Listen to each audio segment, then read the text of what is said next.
Good morning, Don Wood, dictating a legacy video, so you can all see me after it's over with, whenever that is. So I knew you'd be excited about seeing what's going on and hearing about my life. And I really want to start with having been born.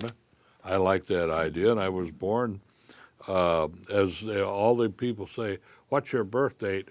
Every doctor you go to, "What's your birth date?" So I think we now have a birth date and a social security number, and maybe not much beyond that unless we apply ourselves. So I was born on November 15th, 1932, and that was when America was in a depression. And so we had some interesting events. I understand it's been passed along. But I'm the son of two children. My older brother is Larry Wood, who is deceased, and John Wood, who's my father, and Ada Wood, who was deceased quite early in the game. She was not quite 30 yet, and she had an infection that didn't take kindly to her, so she passed on quite by the time I was 6 years old. The place of birth was Des Moines, Iowa, and I remember it was 1910 York Street. I don't have that written anywhere here. That's just my memory because my mom and dad just drilled that into me and how to use the phone. So it's still there. I had an interesting childhood. My dad was a foreman in a dairy farm, and we did the things that most people do when they're young and have children. And we went to the lake and went fishing. And my dad was an avid hunter, and he could never understand why I didn't like to hunt. It had a little something to do with killing living things, and I didn't quite dig that. That was not quite what I had in mind. So, but I had a normal childhood, and I had no debilitating diseases other than what kids get, like whooping cough and things like that.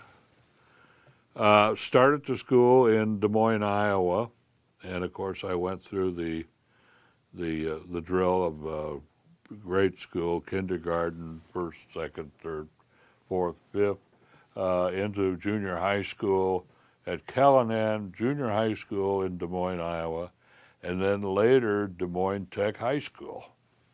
Well, that was about the time I started taking a real active interest in the mechanical things of life. I could call myself a gearhead, which I wear proudly because that seems to be what's affected my life later on. I was in the military during the Korean War, and drafted and spent 2 years and loved every minute of it. Believe it or not, I love the organization. I love the discipline. I love the exposure to other people, and I had my first management role. As my first notable rank was corporal, and that put me in charge of believe it or not, a mess hall. And so I had cooks reporting to me, and I had to work on the menu, and I had to learn all these things. So I ended up in a mess management school. And I learned a lot there, and I liked the responsibility. I liked the leadership, and so really that the military background is probably one of my greatest eye-openers, and I've employed that in every endeavor I've had since. So it still comes back, and I still use it. I early in my career, I tried to decide who I was, and I found out, and I'm really, really glad because I started selling seeds door to door during the World War II for the Victory Gardens. So all the neighbors could have radishes and lettuce and all the things that grew in the garden. And I enjoyed that a lot, and I enjoyed the strategy. And the strategy was kind of when you're going up and down the street, you don't go up one side and down the other side, you go crisscross across the street because the lady on the other side wanted to know what that young man was doing over there, and I knew she'd be ready to talk to me. So when I did the crisscross thing, I was really quite successful. And then I got bitten by the sales bug and said, hey, this is a great way to go. So later I became a star vacuum cleaner salesman for the Kirby Company, and that was just as much or maybe more fun than the seats door to door. But in any event, I got my sales bite early in my life, and from that day forward, to me, it was all about sales. And sales is really nothing more than explaining a value that someone has for something or should have, but unless they understand it, they're not going to know. By the way, which is played into the later life. So I'll move right along with that. High school was a treat. I was a wrestler on the high school team. I was a little guy, but I was rather aggressive, and so they decided I should be a grappler. And I liked that and did fairly well at it. Later on, and during that time, I went to Des Moines Tech High School where I really got into the machine trade. So being a lifelong gearhead, I really embraced the machine trade, and I have followed that probably most of my career. And during that time in high school, I did do some interesting stints with the Civic Theater. I felt a little bit of a thespian coming on, and I thought maybe that would be good, but it's not a way to make a living.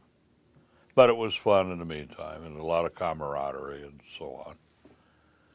So later, after high school, my very first job, and actually I was still in high school, was a set builder for WOI-TV in Ames, Iowa, which was an endeavor by Iowa State College, and the very first public TV station in the state of Iowa, and I was a set builder and kind of a left-handed designer and also a builder, and I enjoyed that a lot, and things got a little tense once when I ran a circular saw through a nail and kind of blew up the whole set and took the station off of the air.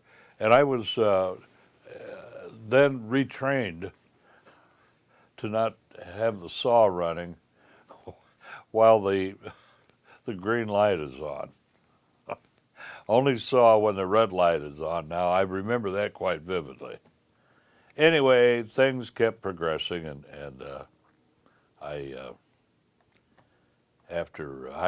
during high school, I met what I thought was a beautiful girl, and turned out to be, and that was Barbara. And Barbara was my high school sweetheart, and then became my wife. We got married quite young, and had a nice family, 3 boys and 1 girl, and we proceeded to set up household and do things that would build our careers. Her career was as a home builder, a great wife, and a great mother. And those viewing this program right now could probably agree to that whole thing. But in any event, I went out seeking my fortune and landed some pretty decent sales jobs, and all of them involved the machine trade, and that was something that I was very interested in and steeped in. so I pursued that with several companies, and quite successfully. I look back on it as some of the better ground training that I had, and that went on for, oh my gosh, for another 20 years. And I did a lot of traveling and did a lot of sales meetings and all the great and wonderful things that put me in front of a lot of people. And I was able to build on the skills that I had created originally and move quite nicely up the ranks and had some very, very, very good jobs. Well, a lot of these were preparation jobs for what I'm doing today. And I'm sitting here 80 years old, 80, and for those who have not experienced that yet, that is an interesting time in life when things change dramatically, primarily your knees and your shoulders. And so you learn new skills. And the new skills are working out more as much as you can and getting all of these joints to work the way you want them to work without having to go to the surgeon for a new set. So I haven't done that yet. I have a certain reluctance to do it, but I still work out religiously, and it gives me an opportunity to continue. So, about 23 years ago, when I was 58 years old, I had a hankering. I was doing consulting work, marketing consulting work for the industrial trades, and I enjoyed that a lot because that was a finer spin on selling. And I taught a lot of salespeople and did a lot of legwork for various and sundry companies. And one day it occurred to me that I wanted my own company, and I really told myself if I don't do it now, I was 58 years old, that it wasn't going to happen.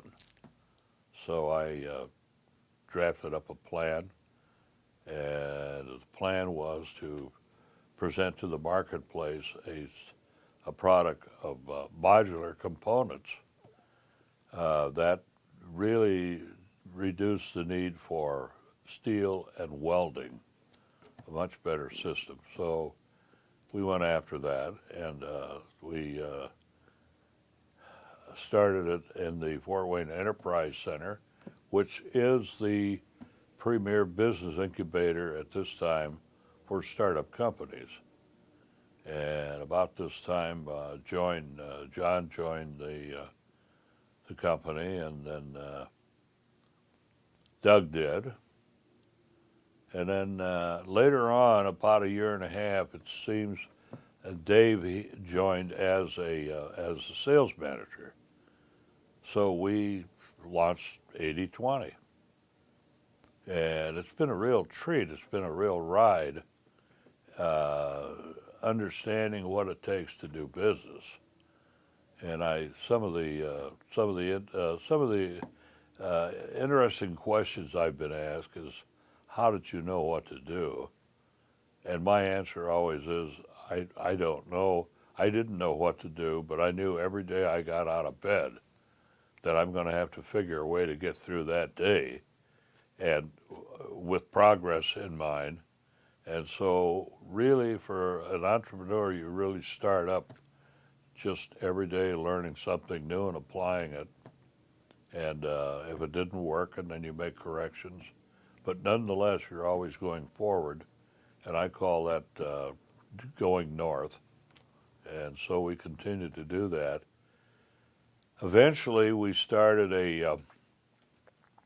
we grew, and we had maybe at that point about 28 employees. And today, we have between 350 and 400. And our sales volume is considerably larger. Our market share is almost all ours. And we're having really, really a great run. Now, the reason I'm doing this legacy tape is because at my stage in life, you have no, well, let's put it this way. The only guarantee I know of is if you buy a battery from Sears, they will give you a guarantee, but life isn't that way. You've got to earn your way along, and that's exactly where I am right now. And the reason I wanted to do this legacy tape is for inspirational purposes for those who want to make it to that point and have a great run. There are tips in there that will be passed along and be utilized, and maybe it'll turn out to be a bed of roses or maybe hunky-dory, whatever you want to call it. That's where we are. So I'm kind of, this is a short tape. It's not too long, and it's my story. The company and the product was my idea. It was my thing, and so after a while, the boys decided that they wanted to do their thing, and at that time, I bought out all the shares that they all had, and one's running a restaurant, and another one is chasing a golf ball, and another one is floating his boat. And Sue, I'm not ever quite sure what she's doing, but she has had a life full of variety. So maybe she's got a little of the old man in her, I don't know, but that's maybe the good news and the bad news. So I think we'll cut at this point and see what we need to add to this.